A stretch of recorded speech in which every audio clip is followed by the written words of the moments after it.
Okay, sit back, stretch out, or lay out. Get any itches, wiggles, discomforts out. Okay.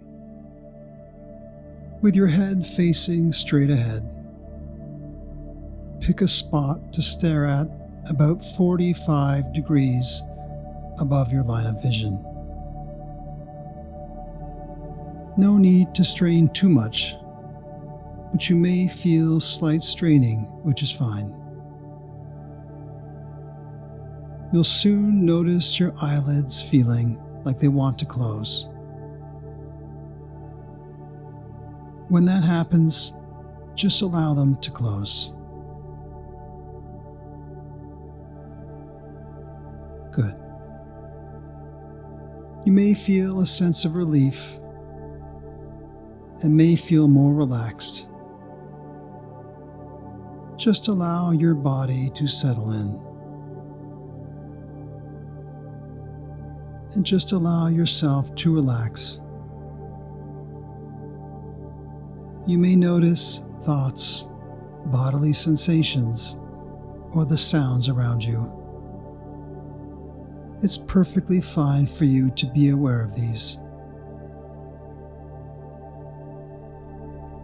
But these won't bother you and may even help you to relax more and more. Now focus your attention on my voice and follow my instructions.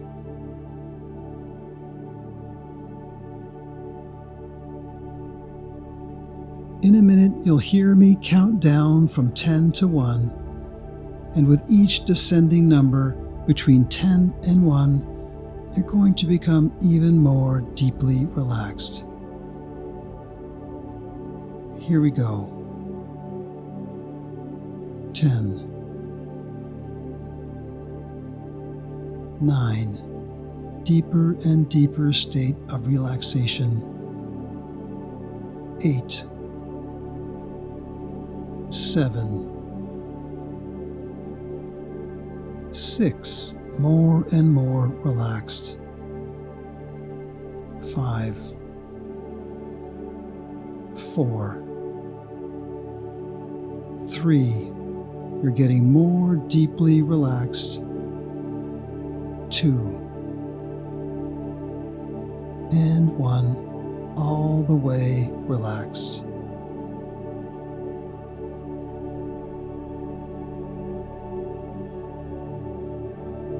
All of our minds have built-in tendencies to have inaccurate beliefs, attitudes, or philosophies that are extreme, rigid, inaccurate, and self-defeating. We're going to refer to these as inaccurate and unhelpful beliefs from now on. These are deeply held beliefs that are often implicit. In other words, they are activated but below our awareness. You're going to get good at noticing when your mind activates inaccurate and unhelpful beliefs. These are inaccurate and unhelpful beliefs your mind activates about yourself, others, situations, life, and the world.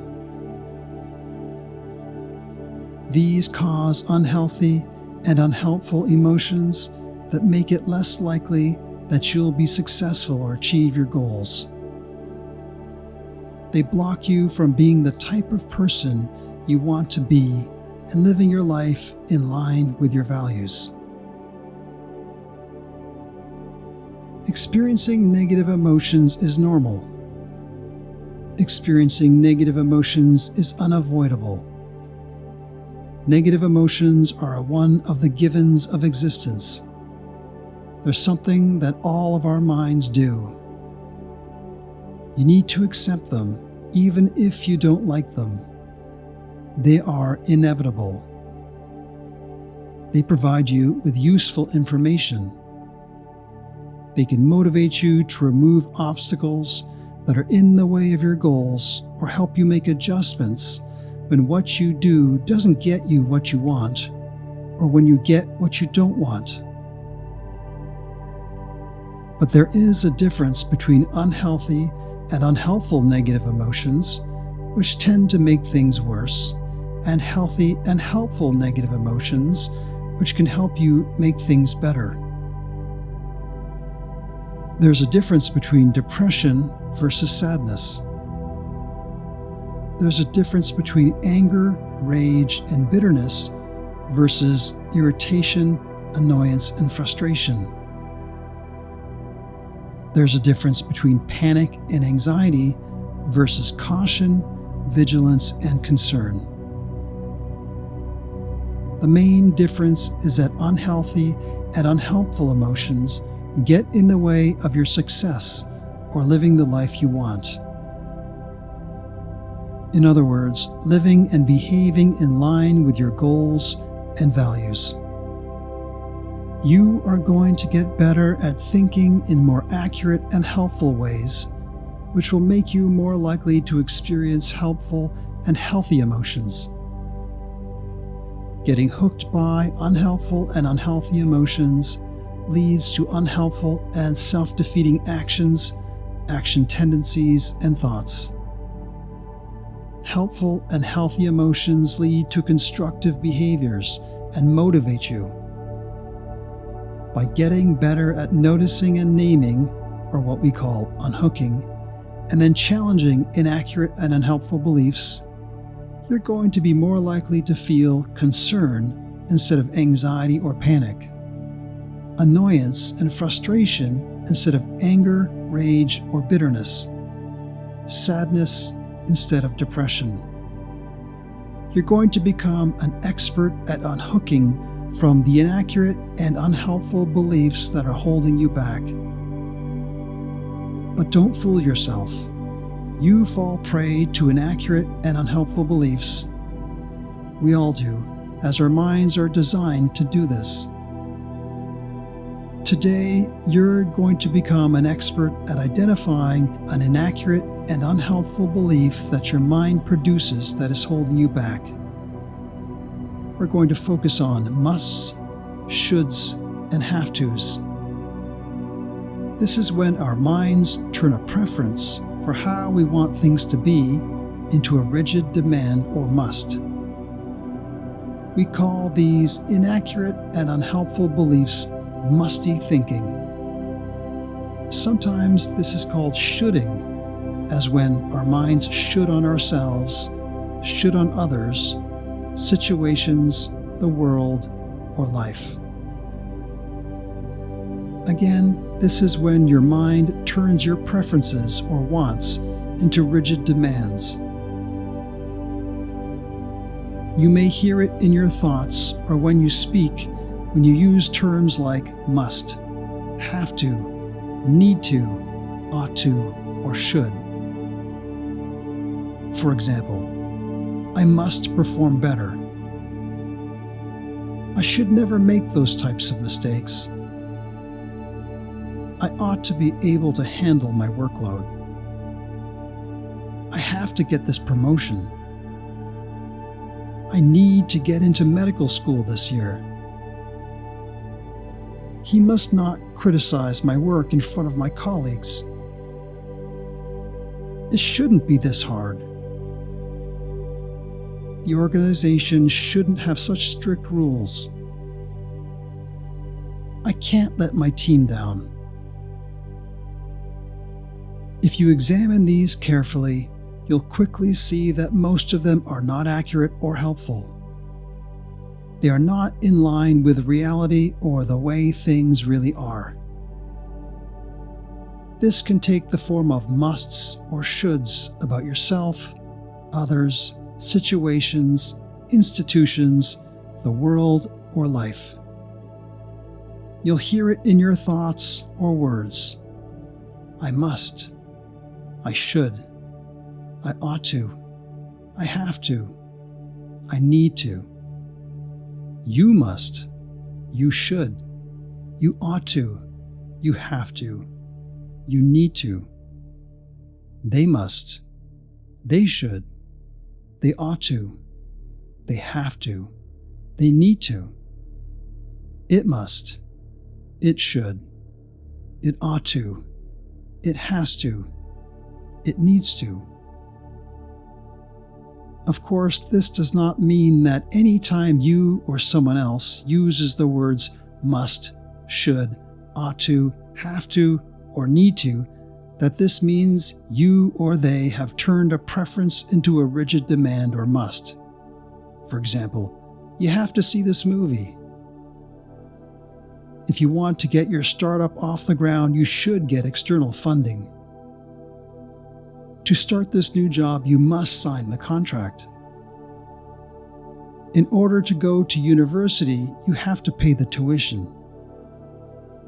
These are not examples of what we're talking about here. In these examples, we're using these words to express enthusiasm or a strong recommendation, practical advice, or a formal requirement. Today, we're talking about inaccurate, rigid demands in that they reflect an inflexible belief that results in unhealthy or unhelpful negative emotions, thinking, or other behaviors.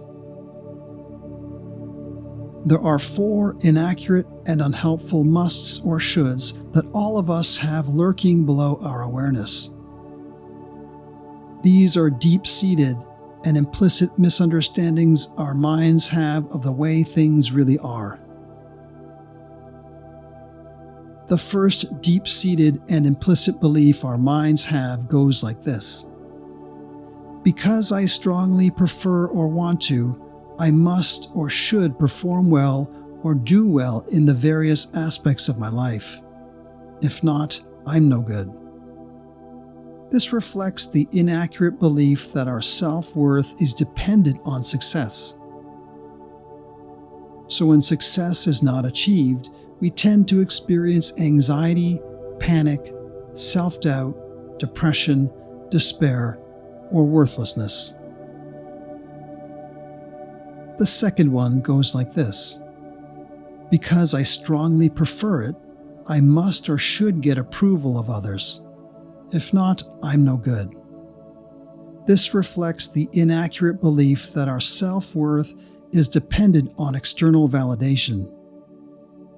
So when approval from others doesn't happen, we tend to experience anxiety, self-doubt, depression, despair, or worthlessness. The third deep-seated, inaccurate, and unhelpful must or should is, because I prefer it, others must or should treat me well, fairly, kindly, or in the way I want them to treat me. If they don't, they're no good. So when others fail to meet our unrealistic expectations of them, we tend to feel anger, rage, resentment, or vindictiveness. The fourth deep-seated, inaccurate, and unhelpful must or should is, because I want it, life must or should be comfortable, safe, hassle-free, low stress, easy, calm, enjoyable, or go well. Another way to think of this is, I should get what I want when I want it. I should not get what I don't want. Otherwise, life is no good. When life doesn't conform to our desires, or when we face discomfort or difficulty, we tend to feel frustration, anger, depression, or engage in self-pity, procrastination, avoidance, inaction, or addictive or unhelpful self-soothing behaviors. You'll get good at noticing your mind falling into the musty thinking or shoulding trap. You'll remember that our minds are designed to do this. You'll get better at noticing, naming, and accepting the fact that your mind naturally tends to see things in these inaccurate and unhelpful ways. You won't beat yourself up when you notice this type of thinking. You'll be much better off because you'll notice and name it when it happens and accept the fact that this is what minds do. We call this unhooking and acceptance. When you do notice musty or shoulding thinking, you're going to say in your mind, "I'm noticing my mind is engaging in musty thinking." Or, "I'm noticing my mind is shooting on myself." Or, "I'm noticing my mind is shooting on others." Or, "I'm noticing my mind is shooting on the world." Or, "I'm noticing my mind is shooting on life." Then you're going to say, "Thank you, mind," as you're going to remember this is a natural thing for the mind to do. You're going to accept that your mind does this, but you're not going to let it get away with it. You're going to realize that these musts are inaccurate and unhelpful. They are not consistent with reality. They are not consistent with reality, as there is no law in the universe that says that just because you prefer something, or want something, or wish for something, that it must, should, or has to happen or be that way. Getting hooked by or buying into these musts will hold you back. These are not accurate and they're not helpful. You will no longer fall for these inaccurate beliefs.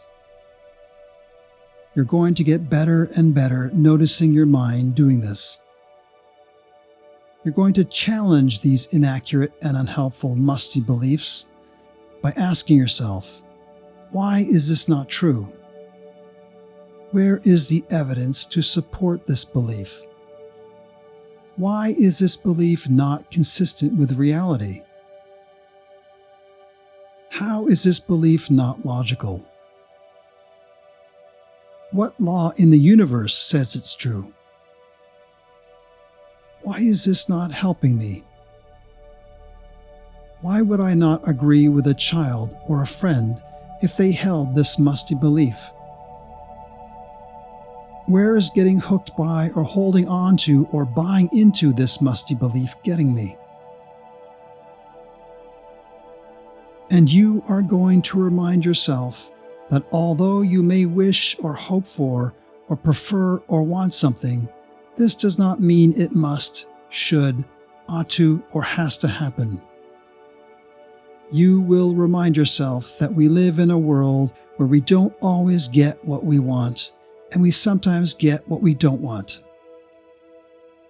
You will remind yourself that just because you want or prefer things to be a certain way, they don't have to be, and that you can handle it.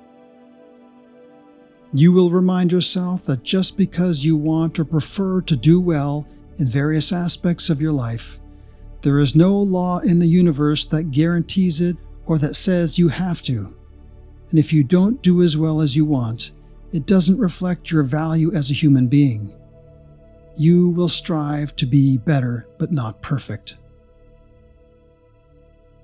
You will remind yourself that just because you want or prefer that others approve of you, they don't have to, and you don't need their approval. It may be disappointing if you don't get approval, but you can still be happy without it, and it doesn't reflect your worth if you don't get it. You will always strive to unconditionally accept yourself with or without the approval of others. You will remind yourself that just because you would rather people treat you well, they don't have to. People are going to do what they do, and it doesn't mean they are bad if they don't. You will dislike their behavior, but not define their whole being based on it. You will focus on what you can control, which is your behavior and your influence over them. You will remind yourself that although you would prefer life was fair, easy, low stress, and always enjoyable, the reality is it isn't this way, and it does not have to be. And this does not mean that life is no good. You will tolerate the discomfort in the service of your goals that are worthwhile and to live in line with your values. By doing this, you're going to notice that you still experience negative emotions, but you will experience healthy and helpful negative emotions. The more you practice these steps and listen to this hypnosis recording, the more resilient you will become. You will be more likely to live in line with your values and achieve your goals. In a moment, you'll bring yourself back to full awareness. You'll hear me count from 1 to 10. With each ascending number from 1 to 10, you're going to become more and more alert, more and more awake with each ascending number. Allow your eyes to open at the count of 8 and become fully alert at the count of 10. Here we go. 1. 2. Allow your mind to internalize all the suggestions you found helpful. 3. 4. Becoming more alert. 5. 6. More awareness of your body and surroundings. 7. About to open your eyes. 8. Now open your eyes.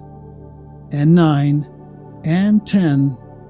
And fully aware and refreshed, relaxed, and alert.